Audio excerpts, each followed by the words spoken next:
for your interest in Marketcetera.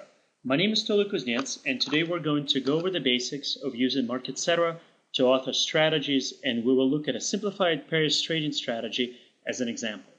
To get started, we'll do a brief overview of the Marketcetera strategy engine, go into the various parts that make up the trading strategy. I will then share some of the methodologies that I use to develop and test the pairs trading strategy, and we'll go over a live instance of Marketcetera and go through creating, setting up the parameters, and running the strategy. Marketcetera platform is set up for rapid strategy development. The most common workflow is to have market data coming in into our market data adapters and then feeding into the complex event processing layer that performs signal analytics. Complex event processing generates the trading signals that then go into the strategy that could be running either inside the strategy studio or inside the strategy execution engine. Strategy makes the decision on whether or not to act on the trading signal and then sends the orders out to the order routing system. The same strategy can run both in the strategy studio and in the strategy engine, which makes it really easy to do testing and development inside of the strategy studio and then deploy the strategy to dedicated execution engine to scale out. You can still use the strategy studio for monitoring your strategy. In addition, if you have your own black box spitting out trading signals, you can either consume them from inside a strategy, or you can connect them directly to the ORS via our client API. As an example of a real-life strategy, we'll use a pairs trading strategy. Naturally, all of you have your own ideas on how the pairs trading strategy is meant to work and what specific details it needs to address. With that in mind, the strategy I'm describing is a sample only. Certainly plenty of areas that could be improved, which I will outline at the end of the presentation. You're encouraged to use the strategy as a starting point for your development and as a sample of what you can do within a Marketcetera platform. So let's go into the details of the ideas behind the pairs trading strategy. Pairs trading is fairly straightforward. You have two securities that have a price relationship that you can express as a simple formula of stock A times some multiplier plus or minus some edge equals the price of stock B. When you receive quotes such that the prices are outside of this relationship and the edge is exceeded, we want to send the buy and sell orders to trade the securities against each other. In our example, we also scale the order size according to the same multiplier to achieve dollar-neutral positions. The orders are sent out with the limit price of the last trade that generated the signal, and if the order is not filled within some specified period of time, we send a cancel to remove the open order from the book. We also keep track of the total open positions to make sure that we don't exceed some specified exposure limit. When that exposure limit is reached, the strategy will stop sending orders for that particular direction, but if the situation changes, you can start trading out of it and go trading the opposite way. Here is a more concrete technical workflow of what happens inside the strategy. We set up the data flow between the Ruby strategy and complex event processing to subscribe to market data in the onStart method. When a trading signal is generated from inside the CEP engine, the control comes back to the Ruby strategy in the onOther callback. This is where we send out the appropriate orders and register for the cancel callback in case the order is not filled. When the execution report arrives in the onExecution report callback, we update the total open positions and update the list of orders that may need to be canceled. When we get a callback for the possible cancel that we registered, we first check to see if the order is still live, and if it is, we send a cancel request. Consequently, in the onExecution report, if we receive an execution report for a cancel, we remove the order from the list of orders to be canceled. The power of complex event processing is such that it takes very few lines of code to create a very elegant query to perform something that would be fairly difficult to code up in either Java or Ruby. In this particular strategy, the entire strategy is encapsulated in very few lines that allow you to create two different views where you pick up trades from Coke and Pepsi, and you only pick up the last event from each one of these views, and you compare them against each other. And if a particular threshold is passed, the signal is then passed on to the Ruby strategy. The Ruby strategy examines the trading signals to determine the relative value of the two stocks and sends out the appropriate buy and sell orders.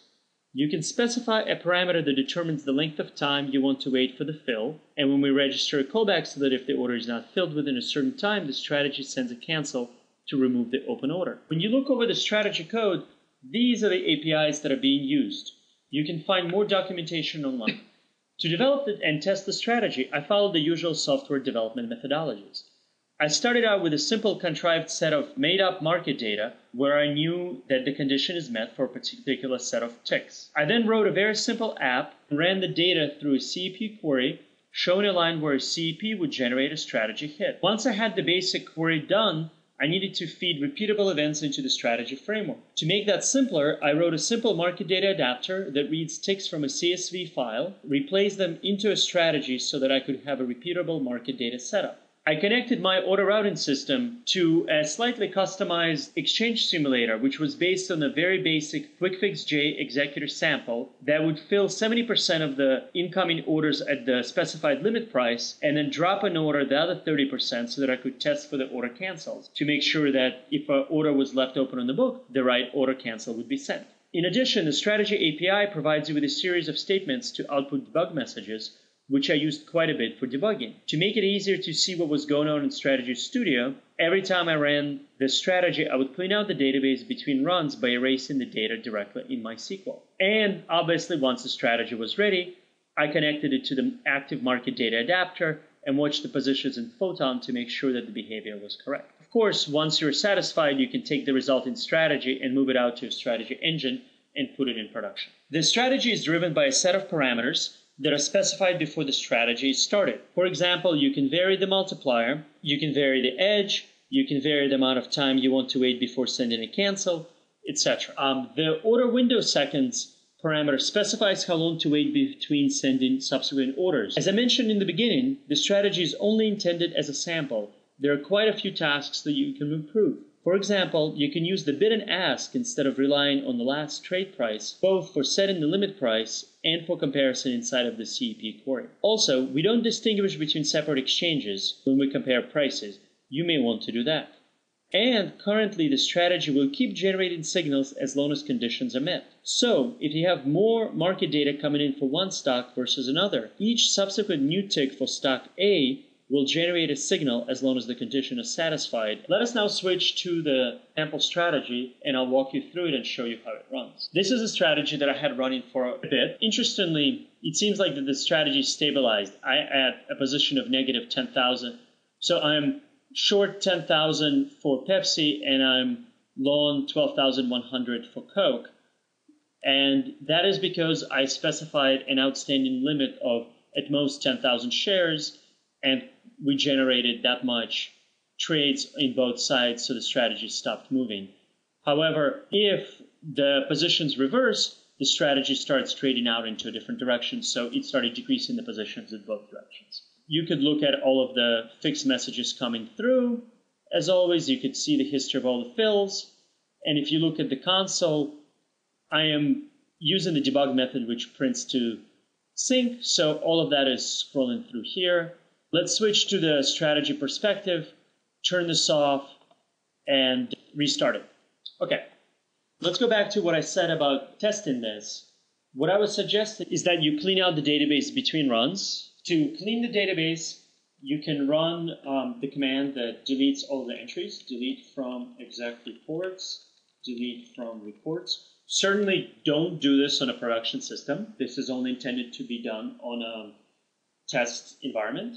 So when that is done, let's switch back to the equity perspective.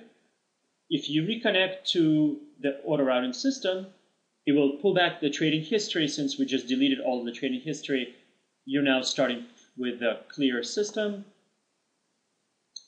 Notice that these are my parameters that I'm specifying. So I'm connecting to the active market data feed. I set up a 5-second delay between when I send an order and when I cancel. I'm doing this between Coke and Pepsi. My multiplier is 1.218. My edge is 3 cents. And my maximum outstanding shares are 10,000. And my order size is 100 shares at a time. So in this particular case, I'm going to enable the strategy, and off it goes.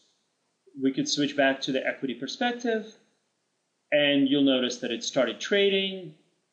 It made 41 imaginary dollars in Coke, and so far it's losing money in Pepsi. You will also notice if you Look at the open orders that we have orders outstanding. If you look at the fixed messages going through, you will notice that some of the orders get filled immediately, some don't.